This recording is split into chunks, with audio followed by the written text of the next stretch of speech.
Hello, Holy Trinity parents and students. This video will help you start your Edline account using your activation codes you've received. It will also help you with how to manage your user settings in a way to have the most efficient communication. We'll start off by navigating to your internet browser. I will be using Safari for this video. Um, Most of you probably will be using Internet Explorer or Microsoft Internet Explorer. No problem there. Some people use Firefox or even Chrome. Those will work as long as your settings are correct. So you want to navigate to edline.net.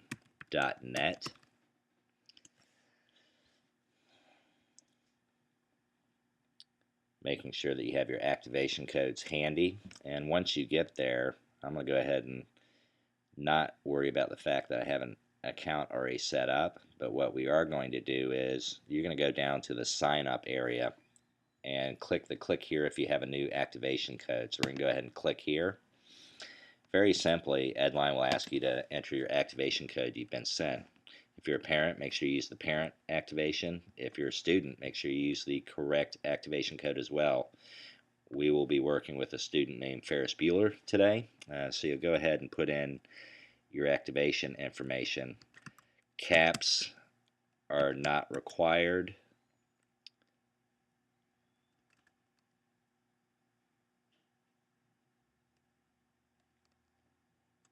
But you do want to make sure that you use the correct code. You do not need to put in the hyphens. So you go ahead and put in your code, press enter, and what you'll see here is it has a making sure that you are Ferris Bueller's parent. So you want to go ahead and confirm that, activate this code. You'll go through a privacy policy. Feel free to read through the whole document. If you click I do not agree, you will not have an account. If you click I agree, it will bring you into the next part. And here's where parents who have students existing already with an Edline code that they've been using, an account they've been using for another student, or this student was at another school who used Edline, you can use this option over here, combine account.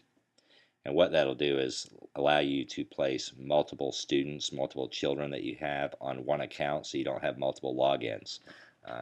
For this video, Ferris Bueller doesn't have any brothers or sisters, so we're going to go ahead and start a new account, pressing the new account.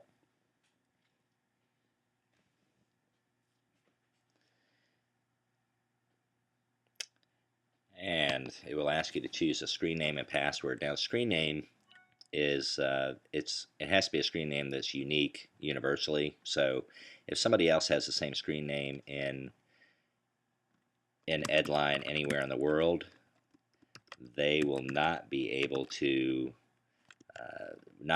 use that screen name. It'll pop up and let you know. I'm gonna go ahead and try. I'm not sure that Ferris Bueller probably has been used already. And if you look down at the bottom, you go ahead and type in your password up here, retype. Everyone's very used to that. If you need to change how your name's displayed, that's fine there.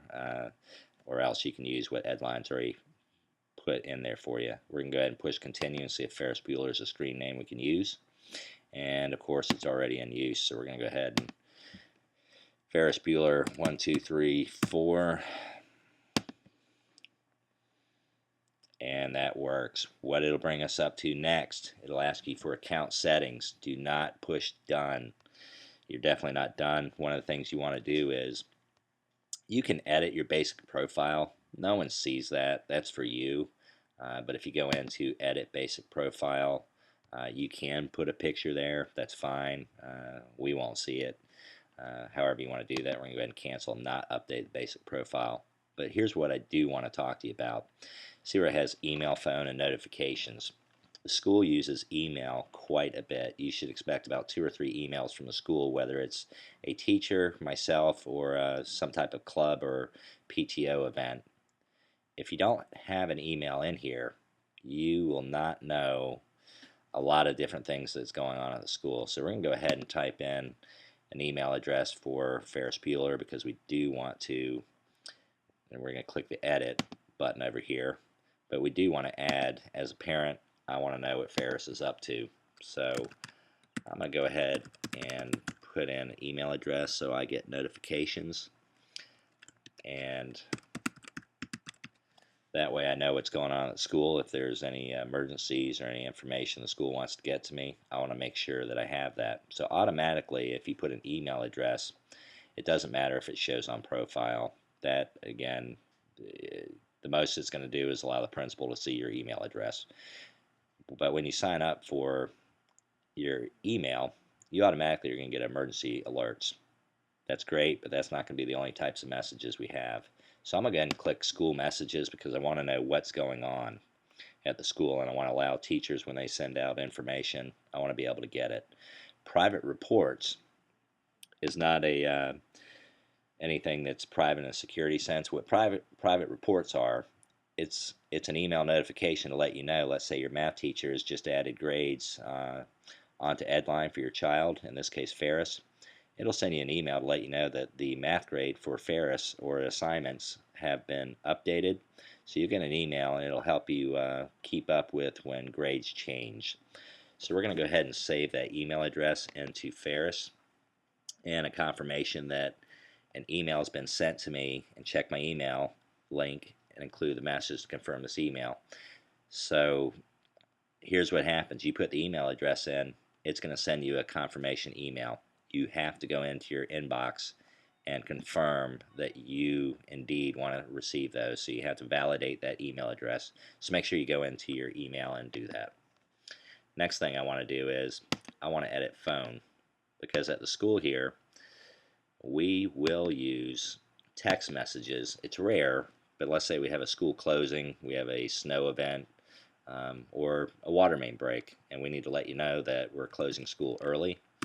We're going to go ahead and do that through email, as well as possibly a voicemail or text message. So we're going to go ahead and put in 704-555-5555, and we want to get school messages, voice, and text. I don't want to be left out of any information about my child, so I'm going to go ahead and make sure that's happening, knowing the school is not going to abuse my text messages or the ability to do that. It'll only be in cases, it'll be very infrequent, but when they happen, it's probably important. I want to know. So we're going to go ahead and save that information. Now I have to still go back into my email inbox and confirm that I want that email used. I can do that simply later on. And now I know that if the school tries to get in touch with me, they can do that. Looking at the rest of user management, we are good there. If you want to do your security questions here, it'll simply be the what you're used to, what street did you grow up on, etc. I'm not going to put those in right now, because if I need a password change, or if I forget it, once I have my email activated, it'll email me a new password. So I'm going to go ahead and press done.